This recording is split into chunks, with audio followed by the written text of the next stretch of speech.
ओम नमः शिवाय। ओम नमः शिवाय। शिव हरि बच्चों, बोलो श्री कृष्ण भगवान की जय। बोलो शिव पार्वती की जय।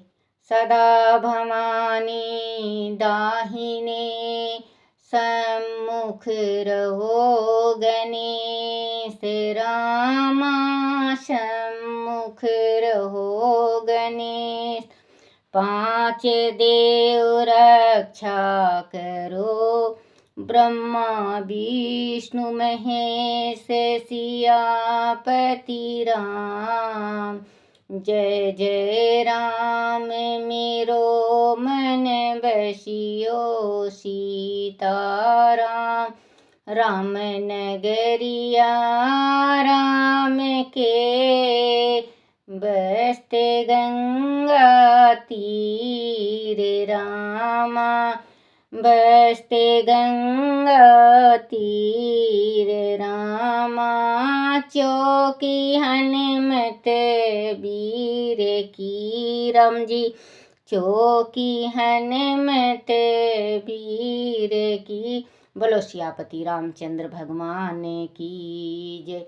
गणेश भगवान की जय। अपने अपने माता पिता की जय। अपने अपने गुरुदेव महाराज की जय। शिव पुराण की जय।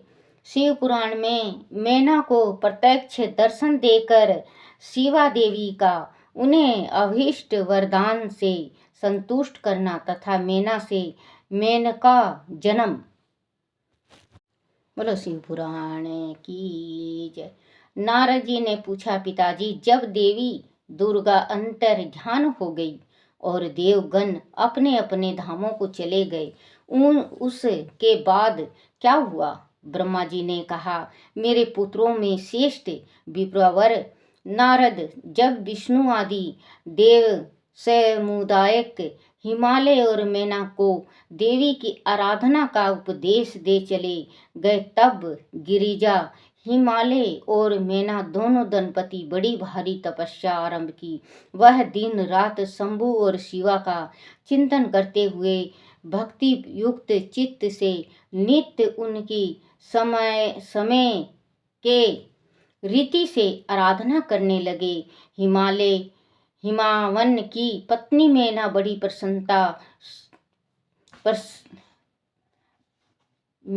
प्रसन्नता से शिवा सहित शिवा देवी की पूजा करने लगी। वह उन्हीं के संतोष के लिए सदा ब्राह्मणों को दान देती रहती थी। मैं मन में संतान की कामना ले मैना चैत्र मास के आरंभ से लेकर 27 वर्ष तक प्रतिदिन तत्परता पूर्वक शिवा देवी की पूजा और आराधना में लगी रही। वह अष्टमी को उपवास करके नवमी को लड्डू बलि सामग्री पीठी खीर और गंध पुष्प आदि देवी को भेंट करती थी। गंगा के किनारे ग्रह स्थल में उनकी मिट्टी की मूर्ति बनाकर नाना प्रकार की बच्चों इन्होंने मैना ने और हिमालय ने 27 वर्ष तक तपस्या किया बच्चों। 27 वर्ष तक, क्योंकि इनके संतान नहीं थे। भगवान हर कह के चले गए थे कि तुम तपस्या करो, आपके घर में पार्वती उत्पन्न लेंगी, माँ भगवती। तो इन्होंने 27 वर्ष तक तपस्या किया। 27 वर्ष के बाद माँ की कृपा होगी, माँ साक्षात मैना को दिखेंगी और आने के वास्ते कहेंगी। तो बच्चों, जैसे सतयुग में 27 साल तक तपस्या किया इन्होंने, तो ये पुत्री हुई इनको बच्चों। तो वही कहते हैं, आप लोग हिम्मत मत हारा करो। हिम्मत हारने से बच्चों जग हार जाता है। अगर हम हिम्मत हार जाएं तो जग हार जाएंगे। बच्चों, हिम्मत सबसे बड़ा चीज है। जिसने अपनी हिम्मत और अपना दिमाग खो दिया, अपना संतुलन खो दिया, उसने संसार में सब कुछ खो दिया। तो बच्चों कभी भी आप हिम्मत, देखो बच्चों कुछ बात हो जाता है, एक दफ़े लड़के तो देखें, मरना तो है ही है। तो आप हिम्मत से लड़ो, देखो मुकाम आपके कदमों में होगा, आपकी जीत होगी। तो बच्चों इन्होंने 27 साल के बाद ही इनके घर माँ अवतारिण होगी। तो आजकल ज़माना ये है, पहले सतयुग था, अब कलयुग है। अब 2 साल, 1 साल के बाद चालू हो जाएगा सबके कहना, आपकी बहू को बच्चा नहीं हुआ, पीहर में जाएगी तो उनसे पूछेंगे कोई खुशखबरी है क्या, ये है वो है। क्योंकि आजकल बच्चों होने भी लगा है, अगर 2 साल के बाद बच्चा नहीं होता तो बहुत मुश्किल हो जाता है। कलयुग है ना, कलयुग का अवतारी बहुत अलग है। पहले सतयुग में था, सतयुग में, लेकिन बच्चों अगर आपके घर में 1 साल हो गया है, आपके घर में बच्चा नहीं हो रहा है, तो आप छोटे छोटे उपाय जरूर करा करो। क्योंकि आपके घर में अगर कोई बुजुर्ग हो उससे पूछो, छोटे छोटे उपाय अपने खुद बुजुर्ग को पता है कि ये हम ये उपाय करेंगे तो हमें ये फल मिलेगा। आप अपने बुजुर्गों से पूछा करो कि क्या करें, आपके बुजुर्ग खुद ही कह देंगे कि शिव जी को 1 लोटा जल चढ़ाओ नित्य नेम, और बाहर जो दरवाज़ा है सवेरे उठते रात को अपने सिरहाने 1 लोटा जल रख दो, क्योंकि बड़े बुजुर्ग को खुद ही बताएंगे आपको। और नहीं तो बच्चों इसको सुनो तो आप ज़रूर अमल करना। अपने सिरहाने अगर आपको 1 साल से ऊपर हो गया है, संतान नहीं हो रही है, तो पितर दोष के कारण नहीं हो रही है, तो आप अपने पितरों का, जैसे 1 पितर हो किसी के, 2 किसी का 3 पितर होते हैं, अपने पितरों का एक सवा 2 मीटर कपड़ा लो, और जैसे 2 पितर हैं तो सवा 2 मीटर कपड़ा लो 2 जगह, और आप चावल और 11 रुपये जनेऊ बांध के पितरों के नाम का आप रख दो कि मेरे संतान होगा तो मैं पूरे कपड़े समेत आपको खुश करूँगी, पहनाऊँगी। तो आप अपने पुरोहित को बुलाओ और आप जिमा के, आपके घर में बच्चा होता है तो फिर इसके बाद जिमाओ पुरोहित को, और वो जो 5 कपड़ा होता है पितरों का वो दे दो। तो जैसे आप अपने सिरहाने पानी का लोटा रखो, उसमें चावल का दाना डालो या गेहूं के दाने डालो, और सवेरे उठते ही नहाना धोना इसमें नहीं है बच्चों, इसमें फ्रेश होना भी ज़रूरी नहीं है कि आप नहाओ धो और फ्रेश हो जब भी वो होगा। सवेरे उठो, सबसे पहले वो लोटा को उठाओ और आप अपने मेन गेट के दरवाज़ा दोनों तरफ सींच दो, सारा लोटा का पानी खाली कर दो, और आप भीतर घुसते वक्त यही कहो कि मेरी झोली भर दो मेरी माता शक्ति, माँ लक्ष्मी, हे मेरे पितरोजी महाराज मेरी झोली भर दो। आप देखना बच्चों आपकी झोली ज़रूर परमात्मा ज़रूर भरेगा। तो ये छोटे छोटे उपाय करते हो ना बच्चों, तो आपके जीवन में खुशियाँ भी आएगी, और आपको आपके घर में छोटे छोटे बच्चों की खुशियाँ भी होगी।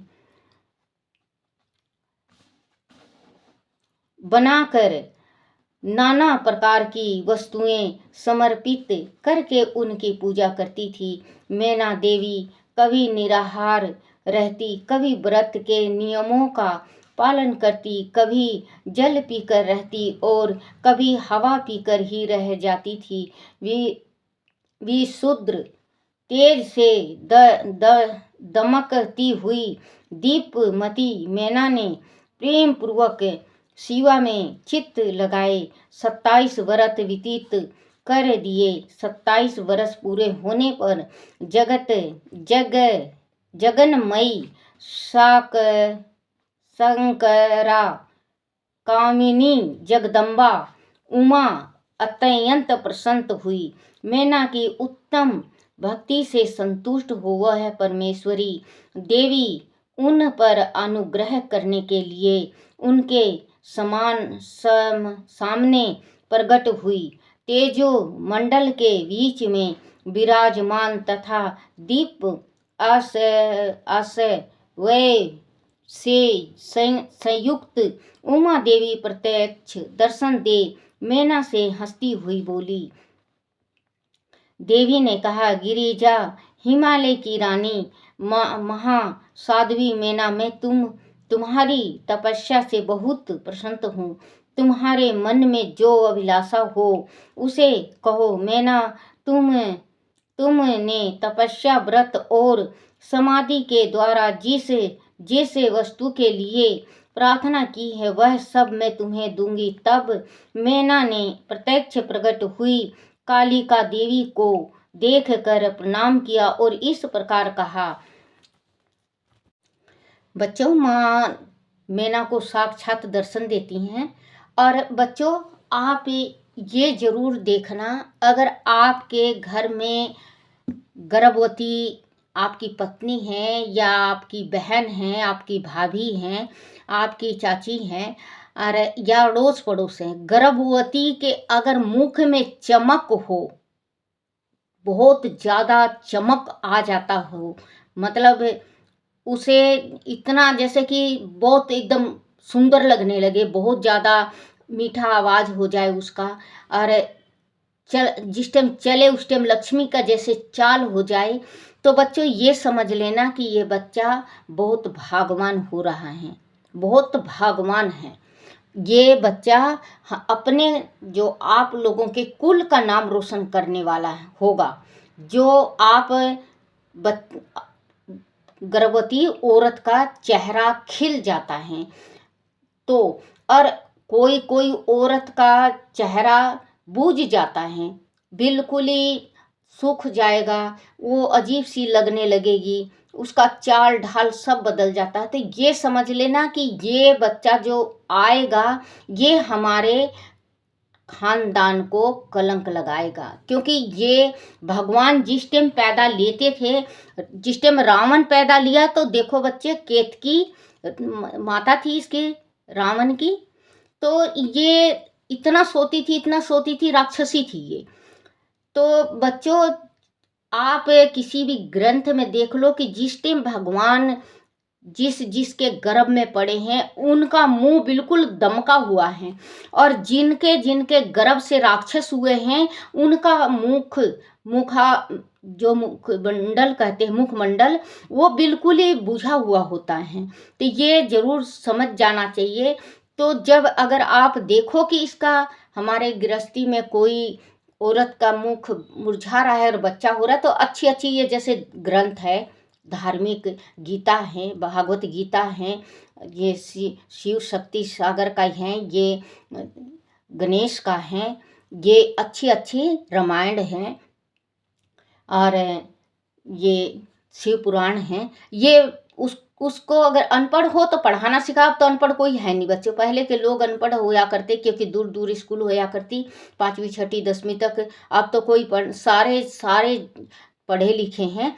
तो उसको ये कहो कि एक अध्याय रोज पढ़ें। जो जिसका मुख मलिन हो वो एक अध्याय रोज पढ़ेगी, तो उसका जो बच्चा का तासीर है वो गर्भ ही से तासीर बदल जाएगी, उसका तासीर बदल जाएगा, क्योंकि उसका जो पाप है पिछले जन्म का पाप है कि आपको अपने खानदान का नाक कटाना ही कटाना है, तो वो हट जाएगा बच्चों। वो बच्चा धार्मिक विचार का होने लगेगा और उस औरत का मुंह खुद मुखमंडल दमकने लगेगा। आप जरूर से जरूर भागवत गीता जरूर उसको कहा करो कि गर्भ में बच्चा हो तो भागवत गीता का एक अध्याय पाठ रोज करे। ये नहीं कि 18 अध्याय होता है, 18 अध्याय के बाद फिर वो बंद कर दे, नहीं, जब तक बच्चा होता है जब तक आप पढ़ो, आपको पढ़ना ही है। आपके अपने बच्चों का अगर बच्चे की तकदीर सुधारनी है तो आपको ये एक अध्याय पढ़ना ही पढ़ना पड़ेगा, क्योंकि बच्चों हम बच्चों के ही वास्ते जीते हैं। बच्चा अगर सही राह पे चले तो माँ बाप की ज़िंदगी संवर जाती है, अगर बच्चा गलत राह पे चलता है तो माँ बाप की ज़िंदगी नरक में चली जाती है बच्चों। क्योंकि हर एक माँ बाप यही चाहता है कि मेरा बच्चा मेरा नाम रोशन करे, हमारे कुल का नाम रोशन करे। कोई कोई बच्चा ऐसा हो जाता है कि जो कुल का नाम मिटा देता है, क्योंकि जो कुल का नाम मिट जाता है बच्चों तो उनके पितर भूखे मरते हैं, उनके पितर पीप और मवाद में जाके नरक में गिर जाते हैं, कीड़ा के कुंड में गिर जाते हैं। तो बच्चों, आप लोग जो भी करा करो वो सोचा करो और समझा करो, फिर कदम उठाया करो। ऐसा कदम मत उठाना कि जो आपको पछताना पड़े और आपके पितरों को नरक जाना पड़े और आपके माँ बाप को भुगतना पड़े। क्योंकि हर एक के इच्छा, कल आप भी माँ बाप होगे तो आपकी भी इच्छा होगी कि मेरा बच्चा नाम रोशन करेगा। वैसे ही आपके माता पिता सोचते हैं कि मेरा बच्चा नाम रोशन करे। अगर आप गलत राह पे चले गए हो बच्चों, तो आप धीरे धीरे करके सही मार्ग आ जाओ। क्योंकि ये ज़िंदगी बहुत छोटी है। ये ज़िंदगी से हमें ज़िंदगी पता ही नहीं कि कब क्या हो जाता है। क्योंकि ज़िंदगी फूंक है, एक बुलबुला, पानी का बुलबुला होता है। बुलबुला जब तक चलता है, फूट जाता है तो वो ख़त्म, पानी में मिल जाता है। तो हमारा शरीर है बच्चा, आत्मा जब निकल जाएगा तो ये तो मिट्टी है। इस मिट्टी को तो बच्चों कोई भी नहीं पूछता।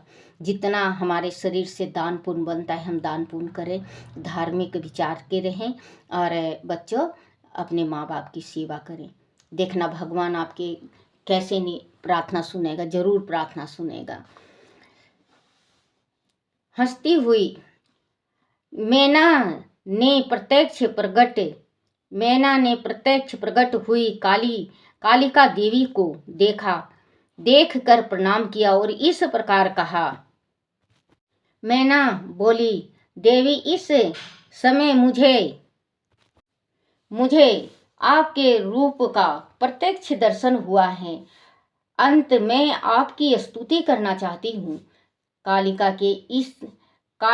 के इसके लिए आप प्रसन्न हो।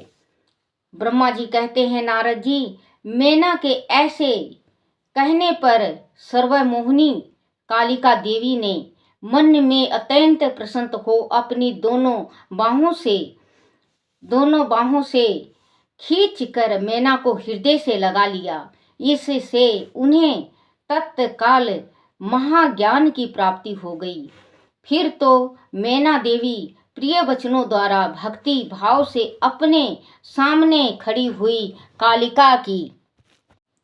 बच्चों देखो, साक्षात माँ दर्शन, मैना को माँ दर्शन दिखाई और माँ से कहा। तो फिर मैना कहती है, मैं आपकी स्तुति करना चाहती हूँ माँ। तो क्योंकि जब तक भगवान हृदय में नहीं बसते बच्चों, जब तक इंसान पूजा पाठ कुछ नहीं कर सकता। भगवान को बसना पड़ता है। हमें नहीं मालूम भगवान की कैसी स्तुति होती है। देखो, हम गृहस्थी के लोग हैं, हमें नहीं आता कि स्तुति कैसे और कहाँ कैसे किया जाता है। तो भगवान अगर हमारे हृदय में आ जाएंगे तो हमें स्तुति भी करनी आ जाएगी।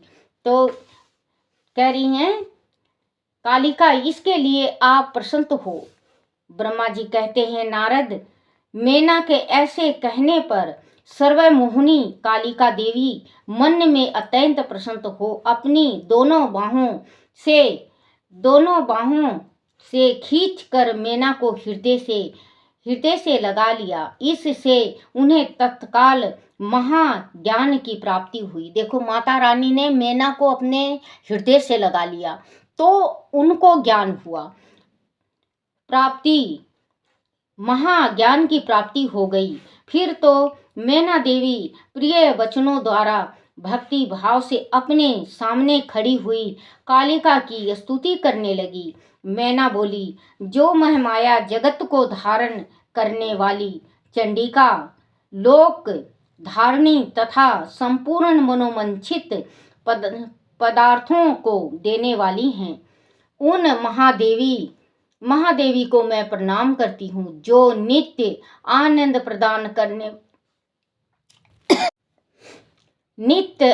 प्रदान करने वाली माया योग निद्रा जगत जननी तथा सुंदर कमलों की माला से अलंकृत हैं। उन नित्य सिद्धि उमा देवी को मैं नमस्कार करती हूँ, जो सबकी माता माई, नित्य आनंदित भक्तों को शोक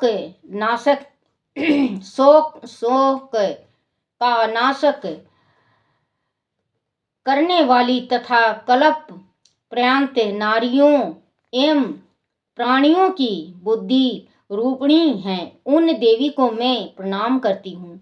आप यतियों के ज्ञान में बंधन के नाश की हेतु भूता ब्रह्म विद्या है। फिर मुझे जैसी नारी आपके प्रभाव का क्या वर्णन कर सकती हैं। अथ अथर्ववेद की जो हिंसा मारण आदि का प्रयोग है वह आप ही हैं। हे देवी, आप मेरे अभीष्ट फलों को सदा प्रदान कीजिए।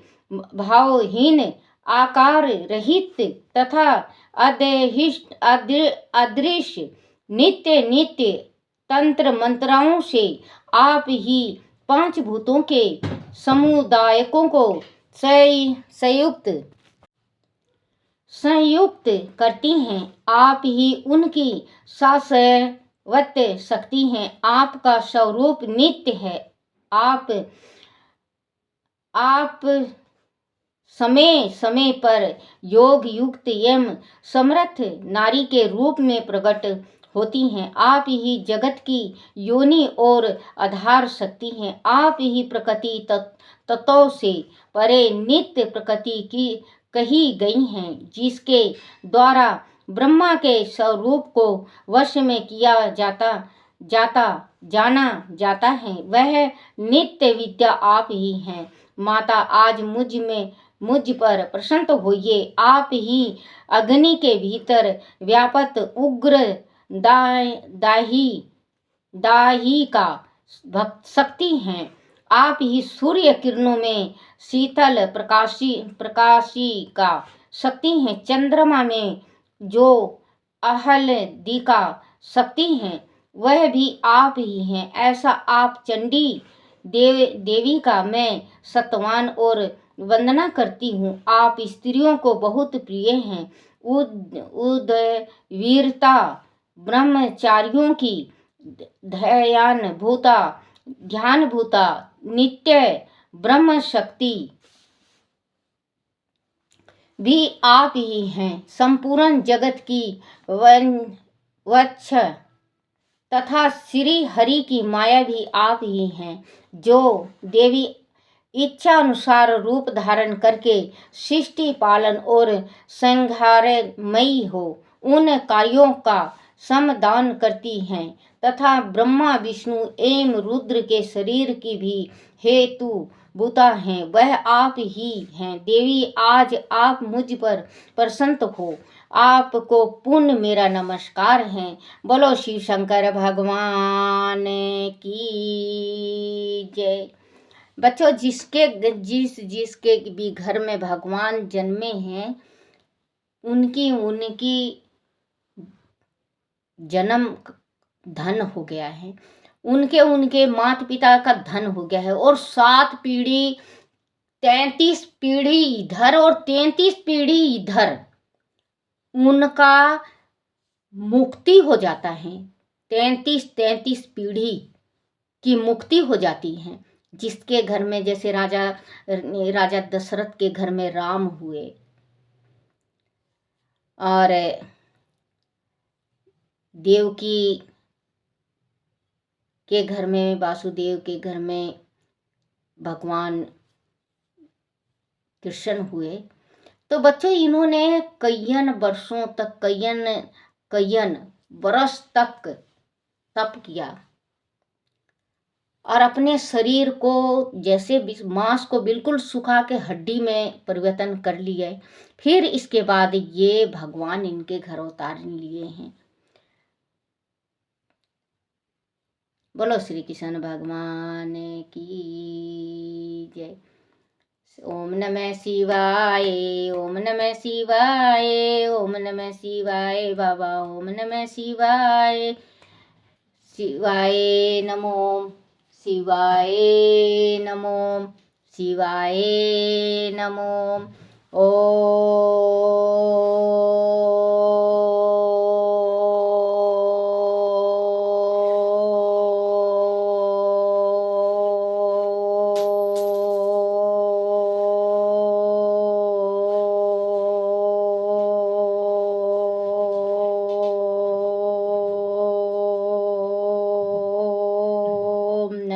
शिवाय।